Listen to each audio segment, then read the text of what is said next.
Good morning, everyone. Welcome to today's video about the Stanford prison experiment conducted by Philip Zimbardo. Let's begin with the aim of the study, which was to investigate if the behavior of non-prisoners in a prison simulation is influenced more by their disposition, which is their internal factors, or the external factors of the scenario. So, how did Zimbardo design his study? An independent measures design was used, where the participants were made to randomly take either the role of prisoners or guards. So the prison simulation was built in the basement of Stanford University with 3 cells, each measuring 6 by 9 feet. Each cell was shared between 3 prisoners. The guards had their own more comfortable rooms, and the warden and superintendent had their own rooms too.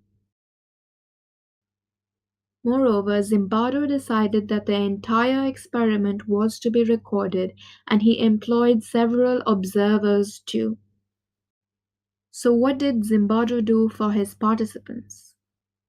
22 healthy male college students from Stanford were recruited through a newspaper advertisement, and they were promised a $15 pay per day. Out of the volunteers, the most mentally and physically stable, most mature, and the least involved in antisocial behaviors were chosen. The participants selected then signed a contract guaranteeing them minimal adequate diet, enough clothing, appropriate housing, and medical care, plus the $15 pay. They were given uniform based on their roles, and they were not allowed any personal belongings. So what did Zimbardo do in his experiment? The guards met a day before the induction procedure for the prisoners and were introduced to the research team, which consisted of the superintendent, who was the author of the study, and the warden, who was a research assistant. They were told that the team wanted to ethically recreate a prison environment.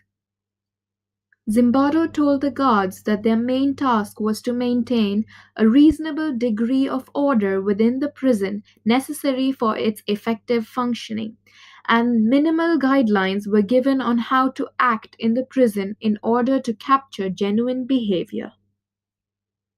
The guards, along with the rest of the research team, then placed the cots or beds in the cells. The only thing they were prohibited from doing was using physical punishment or aggressive behavior with the prisoners. The procedure for the prisoners was obviously different. The prisoners were arrested from their houses without prior informing. A police officer charged them on suspicion of either burglary or armed robbery, handcuffed them, searched them, and took them to the police station. At the police station, their fingerprint was taken, a file was prepared for them, and they were put into a detention cell. The police officers treated them exactly like real prisoners and were not allowed to answer any questions about the study. They were then transferred to the prison simulation. In the prison simulation, they were stripped, sprayed with delousing deodorant spray, and made to stand naked. Then they were given their uniforms and an ID photo was taken. Later, they were put into a cell and ordered to remain silent. So once the prisoners were in their cells, the guards read out the prison rules, which was devised by the guards and the warden, and the prisoners were expected to memorize these rules. The prisoners were only addressed through their ID numbers. Initially, the prisoners were allowed 3 basic meals, allowed 3 supervised toilet visits, and given 2 hours for privileges like writing letters and reading.